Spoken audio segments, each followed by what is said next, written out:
Hi, you're welcome to Gio's Kitchen. Today, I'll be teaching you how to prepare vegetable spaghetti with chicken paste. So I have my chicken already. I'll wash and set it up for cooking. Spice it.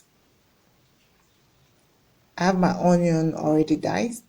You can dice your onion in any shape you want. And then my vegetables already diced too. Then I'll parboil my spaghetti with the fresh piece. Please don't overcook it at this point so that it doesn't get so sticky. And then when I'm done, I'll add the spaghetti to the boiling stock.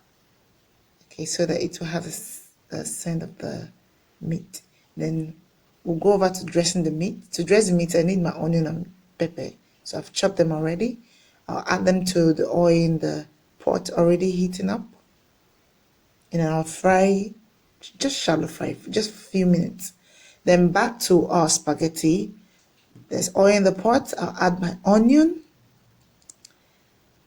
and turn for some time. Add my vegetables. And then, of course, I'll add my spices, salt, your Maggi and all that. Curry is the most active spice in this, so add your curry to your taste. Then I'll add my spaghetti and stir on a low heat till I'm satisfied. Of course, our meat is ready, so our food is all ready to be chowed. So you serve, serve, serve. Thank you for watching. Kindly hit the subscribe button, like and share.